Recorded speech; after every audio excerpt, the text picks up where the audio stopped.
अस्सलाम वालेकुम नाजरीन, मैं हूँ तारिक शहजाद चौधरी। खुश आमदीद नाजरीन इकराम। आज 1 मई पूरी दुनिया के अंदर मजदूरों के आलमी दिन के तौर पर मनाया जा रहा है। नाजरीन, हम बतौर मुसलमान हम मगरिब की तरफ और मगरिब के अंदर होने वाली तब्दीलियों के अंदर समाजी हों, मुआशरी हों, सियासी हों, हमारी झुकाव बहुत ज़्यादा रहता है। अगर हम गौर करें तो मज़दूरों के हुकूक़ के हवाले से अल्लाह पाक ने कुरान मजीद और नबी करीम सल्लल्लाहु अलैहि वसल्लम की सुन्नत, इसने हमें बहुत ही सारे मसाइल हल कर दिए। मज़दूर के हवाले से फरमाया कि उसको उसकी पसीना खुश्क होने से पहले उसकी उजरत दे दी जाए। और फिर इसी तरह से जो हज़रत बिलाल हबशी रज़ी अल्लाह ताला अन्हु जैसे ग़ुलाम थे, उनको वो इज़्ज़त दी अल्लाह ताला ने। और नबी करीम सल्लल्लाहु अलैहि वसल्लम को हुब और मोहब्बत जो थी वो ये थी कि हज़रत बिलाल हबशी रज़ी अल्लाह ताला अन्हु जैसे ग़ुलाम को ना सिर्फ दायरे इस्लाम में एक मुअज़्ज़िन की हैसियत हासिल रही, जिनको शर्फ था कि बड़े बड़े सरदारों की मौजूदगी के अंदर पहले मस्जिद नबवी और फिर बाद में फ़तह मक्का के वक्त भी काबा शरीफ के छत पर चढ़कर अज़ान देने का शर्फ हासिल।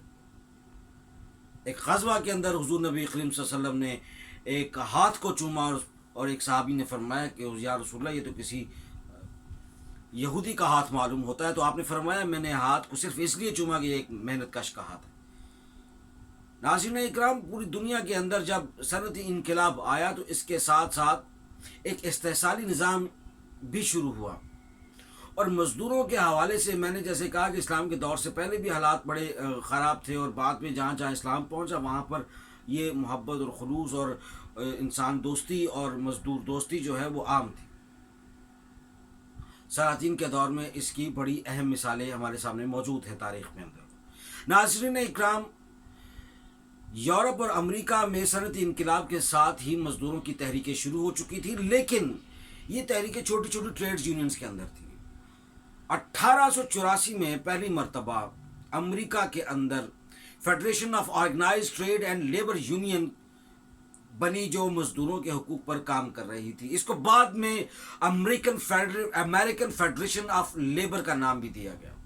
नाज़रीन इकराम, 1884 में उन्होंने एक एलामिया करारदाद पास की, जिसकी रोशनी में हर मज़दूर 8 घंटे काम करेगा और इस हक़ को मज़दूरों के लिए कानूनी तहफ़्फ़ुज़ के तौर पर हुकूमत से मंजूर करवाया जाएगा। बात आगे बढ़ती है, लेकिन इससे कबल मैं आपको ये अर्ज़ कर दूँ कि 1854 में अमेरिका के अंदर, जहाँ ये 18वीं सदी के आखिर में आवाज़ें शुरू थी, 1854 में ऑस्ट्रेलिया के शहर मेलबर्न के अंदर भी इसी तरह की एक तहरीक ट्रिपल एट मूवमेंट के नाम से शुरू हुई, जिनका तकाज़ा ये था कि मज़दूरों को 8 घंटे के लिए सिर्फ काम जो है उसको कानूनी शक्ल दी जाए, और 8 घंटे औकात कार जो हैं ये सरकारी नौयत के हों, और इसे तमाम ऑर्गेनाइजेशन के लिए और तमाम जो लेबर यूनियन है वो मिलकर इसके ऊपर काम करें। इसके ऊपर भी ज़्यादातर सनती हवाले से जब हम बात करते हैं तो मज़दूर तबका जो तामीराती सनत से वाबस्ता था, उसने इस तहरीक में बड़ा बढ़ चढ़ कर हिस्सा लिया। मज़दूरों के औकात कार को 3 हिस्सों में तकसीम किया गया। एक हिस्सा काम के लिए, दूसरा हिस्सा तफरी और ख़ानदानी उमूर के लिए, और तीसरा हिस्सा 8 घंटे सोने के लिए। ये तहरीक कामयाब हुई और इसकी आज भी एक ज़िंदा मिसाल मेलबर्न के अंदर मौजूद वो ट्रिपल एट मूवमेंट का मुजस्सिमा है। नाज़रीन इकराम, 1885 1 मई 1885 को फिर एक मरतबा शिकागो की सड़कों पर 2.5 लाख लोग इकट्ठे हुए। उन्होंने सियासत का ऐलान किया। मुतालिबा सिर्फ एक ही था, 8 घंटे औकात कार। 1886 को भी इसी तरह 3 लाख लोग इकट्ठे हुए और इन लोगों का मुतालबा यही रहा। 1886 के अंदर 40,000 मजदूरों ने हड़ताल का ऐलान कर दिया। नाज़रीन इकराम, जब ये हड़ताल शुरू हुई तो इसके अंदर 4, 5, 6 बड़े लीडर उभर कर सामने आए, जिसमें से Albert Parson, August Spies, Louis Lingg, George Engel और फिशन और जोबान में जैसे लोग शामिल थे। ناظرین اکرام، اس جلسے میں لوئی لنگ جیسے لوگوں نے ایسی تقریریں کی کہ ایک تو یہ دن دن لوگوں میں بہت مشہور ہو گئے، گھر گھر ان کا چرچا ہوا، اور دوسری جانب انہوں نے اس تحریک کے اندر بڑی خاص قسم کی روح پھونک دی۔ حالات خراب ہوئے تو پولیس نے تشدد کا راستہ اختیار کیا، 2 مزدور جاں بحق ہوئے اور کچھ زخمی ہوئے۔ ناظرین اکرام، جب یہ معاملہ آگے بڑھا تو دوسرے ہی روز یعنی 2 مئی کو اور 3 مئی کو جو حالات ترتیب پا رہے تھے اس کے مطابق ہے مارکیٹ، جو شکاگو کی ایک بڑی مشہور اور معروف مارکیٹ تھی، مزدوروں کے حوالے سے بڑی جانی جاتی تھی، وہاں پر انہوں نے جلسے کی کال دی۔ مزدور تحریک وہاں پر اپنے تمام دوستوں اور احباب اور تمام رفقا کو لانے میں اس لیے کامیاب نہ ہو سکی کہ اس روز باد و بارہ اور شدید آندھی اور طوفان اور بارش کی وجہ سے مسائل کا سامنا تھا۔ صرف 3000 لوگ اکٹھے ہوئے، لیکن ان 3000 لوگوں میں عورتیں، بچے، بوڑھے سب شامل تھے، اور شکاگو کا اس وقت کا میئر بھی اس میں شامل تھا۔ ناظرین اکرام، 3 مئی کو جب یہ فسادات پھوٹے تو حالات دن بہ دن اور خراب ہوتے گئے، اور 4 مارکیٹ کو جب ہے مارکیٹ کے اندر ایک ٹکراؤ کی صورتحال اس وقت پیدا ہوئی جب لوئی لنگ اپنی عوام سے خطاب میں بھرپور قسم کے عزم کا اعلان کر رہے تھے، اعادہ کر رہے تھے، ایسے میں پولیس نے دھاوا بول دیا۔ ناظرین اکرام، پولیس نے تشدد کا راستہ اختیار کرنا چاہا اور کہا کہ ان کو کہ آپ اپنی ریلی کا اختتام کریں اور گھروں کو جائیں۔ ایسے میں کسی شرپسند عناصر میں سے ایک نے ایک دستی بم جو ہے وہ پاس کھڑی پولیس وین پر پھینک دیا، جس کے نتیجے میں ایک پولیس افسر اپنی جان سے گیا اور کچھ زخمی ہوئے۔ اس کے بعد ناظرین اکرام، جو ظلم اور بربریت کی ایک داستان رقم ہوئی اور پولیس نے اندھا دھند فائرنگ کی، جس سے 7 مزدور جاں بحق ہوئے، انہوں نے اپنا خون اس تحریک کی نذر کر دیا، اور بہت سارے جو زخمی ہوئے ان میں سے 40 شدید زخمی تھے۔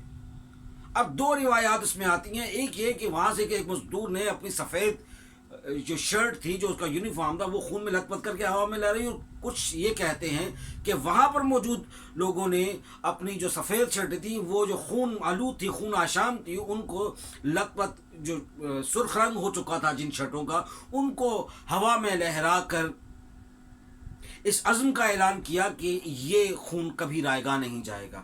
ناظرین اکرام، مزدور تحریک اور یوم مئی کے حوالے سے سرخ رنگ اور مزدوروں کا سرخ رنگ کا جھنڈا، یہ اسی حوالے سے سرخ رنگ کی نمائندگی کرتا ہے، اور یہ قلم بھی۔ ناظرین اکرام، اس وقت ان تمام بڑے بڑے جو سیاسی رہنما تھے، ان کو آگسٹ پائنز، Albert Parsons, George Engel, Adolph Fischer اور جوبان میڈ اور لوئی لنگ جیسے رہنماؤں کو گرفتار کیا گیا۔ شدید عوامی دباؤ کے باوجود، احتجاج کے باوجود 11 نومبر 1887 کو ان کو تختہ دار پہ لٹکا دیا گیا۔ تختہ دار پہ جاتے ہوئے انہوں نے ایک بات کی، اور وہ یہ تھی کہ آپ ہمیں قتل تو کر سکتے ہیں، آپ ہمیں مار سکتے ہیں، لیکن آپ ہماری آواز کو دبا نہیں سکتے۔ اور یہی ہوا۔ ناظرین اکرام، 1887 میں ہی امریکہ کے اندر 8 گھنٹے اوقات کار برائے مزدور کو قانونی حیثیت حاصل ہو گئی۔ اس کے 2 سال بعد مزدوروں کی عالمی سطح کی ایک بہت بڑی تنظیم، جسے سوشلسٹ انٹرنیشنل کانفرنس کا نام دیا گیا، انٹرنیشنل سوشلسٹ کانفرنس کا نام دیا گیا، اس کانفرنس کا انعقاد کیا گیا، اور اس کانفرنس کی اس وقت جو دوسرا ان کا سالانہ اجلاس تھا، اس کی اجلاس کی صدارت بہت بڑے مارکسی، آج کے اس وقت کے استاد، آج بھی پڑھایا جاتا ہے، تو فریڈرک اینگلز کر رہے تھے۔ فریڈرک اینگلز کی موجودگی کے اندر ناظرین اکرام، یہ وہ لمحہ تھا کہ جب پہلی مرتبہ یہ باضابطہ اور باقاعدہ طور پر اعلان کیا گیا کہ 1 مئی کو مزدوروں کی जद्दोजहद के हवाले से आलमी दिन करार दिया गया और आलमी दिन के तौर पर आइंदा साल से मनाया जा रहा है। नाज़रीन इकराम, इस फैसले के बाद तब से लेके आज तक तकरीबन दुनिया के 66 ममालिक के अंदर इस रोज़ छुट्टी होती है। लेकिन याद रखिए कि अमेरिका और कनाडा में छुट्टी नहीं होती। आज भी वो सितंबर के पहले सोमवार को इस दिन को मनाते हैं। और ये दिन मजदूर इसलिए मनाते हैं और ये अयादा करते हैं कि जबर इस्तिबदाद के ख़ात्मे, इस्तेसाली और अशराफ या परवर निज़ाम के ख़ात्मे, वसाइल की मुनसिफाना तकसीम और जो मज़दूर के ख़िलाफ़ और जो इस्तेसाली निज़ाम का जो ख़ात्मा है, वसाइल की मुनसिफाना तकसीम तक ये अपनी जद्दोजहद जारी रखेंगे। नाज़रीन इकराम, सरमायादाराना निज़ाम के ख़ात्मे की ये तहरीक आज भी इसी तरह जारी और सारी है और बस अज़्म की ज़रूरत है, मेहनत की ज़रूरत है। और आज भी सिर्फ दुनिया के 66 ममालिक में छुट्टी होती है। अभी बहुत सा काम करने की ज़रूरत है अमली सतह पे। तबक़ाती जद्दोजहद जब तक तबक़ाती सतह पे नहीं आएगी तब तक तबक़ाती शऊर बेदार नहीं होगा। बहुत शुक्रिया।